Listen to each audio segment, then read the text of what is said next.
There comes a moment in life after 70 when every choice begins to echo louder than before. One wrong word, one wrong step, one wrong person, and the peace you've worked decades to build can start to crumble. That's not fear. It's wisdom. The kind of wisdom that reminds us, not everything that was good for us before still is. And sometimes, protecting our heart, our dignity, and our peace means knowing what to stop doing. This isn't just another list of advice. It's a gentle warning from one soul to another. Whether you're 70, 80, or even older, these small things can make the difference between a joyful, respected life and one filled with regret, confusion, and loneliness. So today, we talk heart to heart about the 3 things not to do, 3 things not to say, 3 places not to go, and 3 people not to meet. After 70, sit back, take a deep breath. This is for you. Number 1, 3 things not to do after 70. There's a quiet power in knowing what not to do, especially in these years where peace and health are more valuable than ever. The first mistake many make, without even realizing, is overcommitting their energy. After 70, your time is sacred.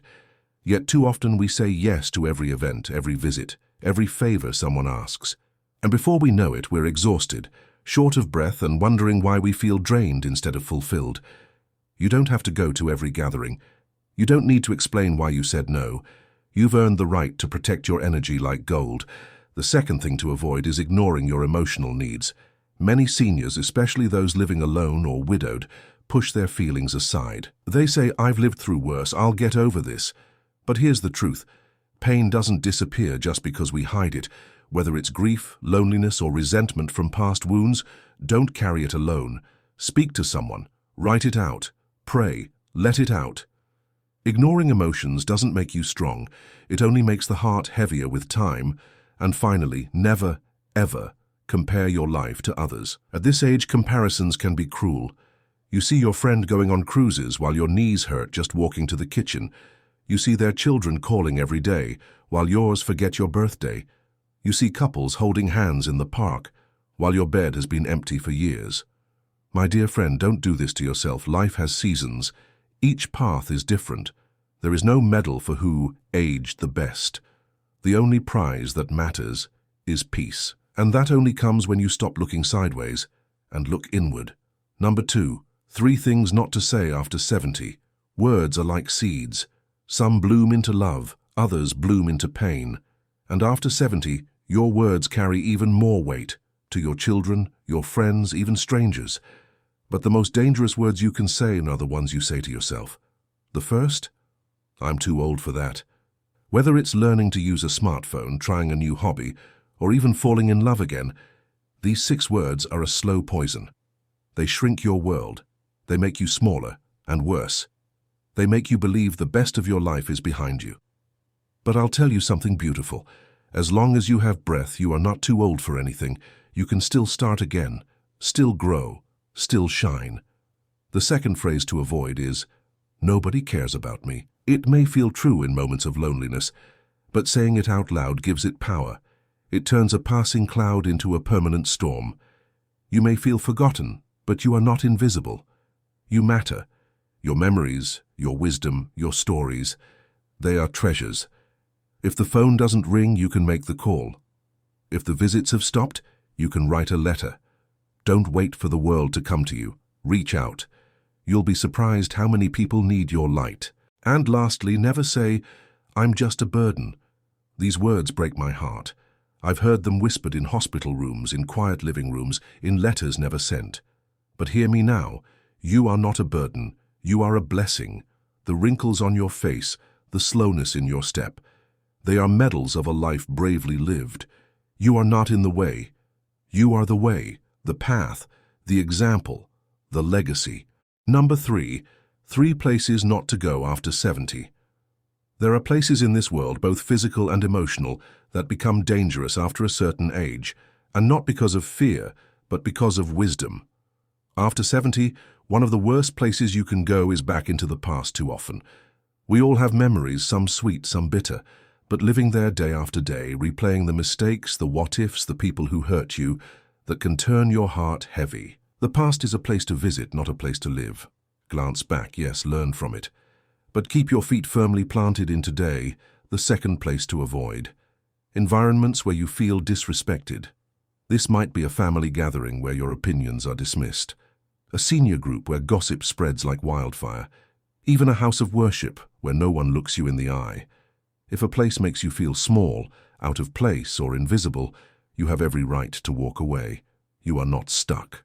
You deserve to be where you feel heard, seen, and valued. Choose spaces that lift you up, not drag you down. And the third, unnecessary crowds and chaos. As tempting as it may be to join every festival, shopping sale, or public event, your safety comes first. One fall, one moment of confusion, one loud, chaotic space can leave you shaken for days. You don't need to isolate, but be intentional. Choose peace over noise. Choose calm over chaos. Let others chase the crowds. You've already lived those days. Now is the time for serenity. Number 4. 3 people. Not to meet after 70. In your golden years, not every door should be left open. The people you allow into your life can either soothe your soul or steal your peace. And after 70, it's no longer about pleasing everyone. It's about protecting yourself. The first type of person to avoid is the constant complainer. You know the one. Every conversation is about aches, pains, betrayals, bad weather, bad children, bad world, and after 5 minutes with them, you feel 10 years older. Listen, you can't heal others by drowning with them. You can be kind, but you don't have to be consumed. Your time is precious. Spend it with people who speak of hope, memories, dreams, not just complaints. Second, stay away from the manipulator in disguise. Sometimes this is a family member, sometimes an old friend. They act sweet but always leave you feeling guilty. You never call me, they say with a sigh. Or they ask for favors, then make you feel bad if you say no. After 70, you don't owe anyone your peace. You don't owe anyone explanations. Set gentle but firm boundaries. It's not selfish, it's self-respect. And third, avoid those who make you feel forgotten. The ones who only show up when they need something. Who never ask how you are. Who change the subject when you speak. Life is too short to spend with people who make you feel invisible. Seek the ones who remember your stories. Who sit with you without checking their phone. Who make you feel like you still matter because you do. Number 5. The power of letting go. What to leave behind. After 70, one of the most courageous things you can do is let go. Let go of what weighs you down, not because it's easy, but because you finally realize it's not worth carrying anymore. Many seniors silently carry guilt, resentment, or old grudges for decades. A brother you haven't spoken to since the 80s. A child who made mistakes. A friend who left when you needed them most. But let me ask you this. How much longer do you want those memories to pull at your heart every time you're alone? Forgiveness isn't saying what happened was okay. It's saying, I deserve peace more than I deserve revenge. When you hold on to bitterness, it becomes like a rust on your soul. It steals your joy, your energy, even your sleep. But when you release it, even silently, you create space for healing. And sometimes letting go means letting go of an identity. You were once a teacher, a mother, a business owner, a soldier. And now, you might feel lost without that title. But remember this. Your worth is not tied to what you used to do. You are still whole, still needed, still valuable. Let go of the need to prove yourself. Just being here, still waking up, still loving, still learning, is more than enough. Let go of clutter too. The things you've kept just in case, the clothes from 30 years ago, the boxes of memories that no one else understands. Clean out the corners of your home and watch how it clears the corners of your mind. You are not the keeper of all the past. You are still the author of today, and every new day deserves a lighter, freer heart. Number 6. The gentle art of saying no, without guilt. It's something no one teaches us when we're younger, how to say no without feeling bad about it. But after 70, this skill becomes essential. In fact, it can save your health, your time, and your emotional well-being. The truth is, many seniors are quietly exhausted, not from age, but from trying to keep everyone else happy, babysitting when you're tired, attending events you don't enjoy, lending money when it hurts your own savings. You do it out of love, but love shouldn't cost your peace. Saying no doesn't make you rude. It makes you wise. It means you know your limits and you honor them. If someone asks you for a favor, it's okay to pause, to say, "I'd love to help, but I need to rest," or "I can't, but thank you for thinking of me." You don't owe anyone a long explanation. A kind boundary is still a boundary. And here's something most won't tell you. The people who truly love you will respect your no. They won't guilt you. They won't make you feel ashamed. If they do, then maybe it's time to reevaluate the role they play in your life. Start small. Say no to one thing this week that drains you. Watch how much calmer you feel, how much more energy you have for the things that truly matter, like sitting quietly with a cup of tea, calling an old friend, or simply enjoying the quiet moments you've earned. You've spent a lifetime saying yes to the world. Now give yourself permission to say yes to yourself. Number 7. Why protecting your routine protects your peace. There's a quiet rhythm that brings comfort after 70, a favorite chair by the window, a walk after breakfast, that one cup of tea at just the right time. These small routines may seem ordinary to others, but for you, they are anchors. And as life around you continues to shift, holding on to your daily rhythm isn't just comforting, it's essential. People might say, try something new, change things up. But at this age, sudden changes, too many visitors, loud schedules, unfamiliar places can feel like an earthquake inside your mind. You've earned the right to slow down, to choose when and how you engage with the world. And when your routine is respected, your health is better, your memory steadier, your spirit calmer. Think of your routine like a garden. It doesn't need to be flashy, but it needs care. Water it with regular rest. Feed it with a bit of laughter. Give it sunlight in the form of prayer, music, or peaceful silence. And watch how it gives you a steady joy, one that even the hardest days can't steal from you. If someone tries to push you out of that rhythm, kindly step back. You don't need to explain why your afternoon nap matters, or why you always listen to that same old song after dinner.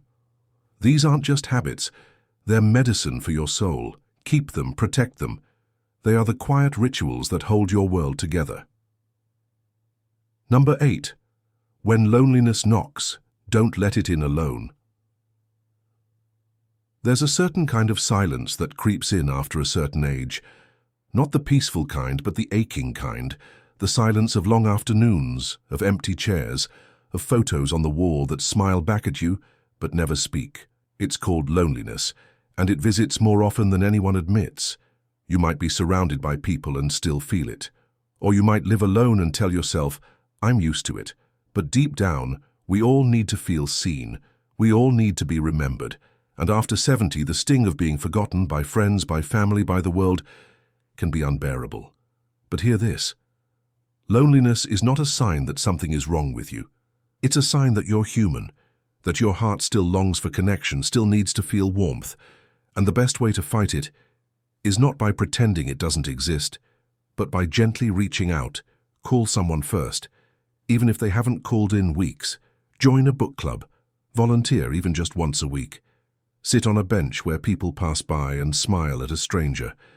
Loneliness grows in silence, but it shrinks in the presence of even the smallest human connection. And if you're someone who's lost their partner, your person, then I want you to know this. It's okay to still talk to them, to feel their absence like a weight, but don't let it close your heart to others. The love you shared didn't end. It transformed, and it still has power to touch others through you. You're not alone in this, and you never will be, not as long as your heart still opens, even a little, to the world. Number 9. Leave a legacy, not just in money but in meaning. When people talk about legacy, they often think of wills, inheritances, and who gets what. But after 70, your legacy is about far more than money. It's about meaning, about memories, about the quiet impact you leave on the hearts of those who love you, even long after you're gone. Ask yourself gently, what stories have I told my grandchildren? What lessons have I passed down? What wisdom have I shared with my son when he needed guidance, or my daughter when she was struggling? You may think, I didn't do anything big in life. But you did. You raised a family. You survived hardships. You saw the world change in ways no one else will understand. You are the history others will one day look back on, and the greatest gift you can give is your truth. Tell your stories. Write them down if you must. Sing the songs your mother taught you. Share the recipes, the traditions, the values that shaped your life. More than your savings account, more than your belongings, these pieces of you are what your family will treasure most. And for those who feel they've made mistakes, that they've hurt others or missed their chance to leave a good legacy, it's not too late. As long as there's breath in your lungs, there's time to apologize, to make peace, to pass on hope instead of hurt. Your life, in all its ups and downs, is a lantern. Let it shine, not just for you, but for those still finding their way in the dark.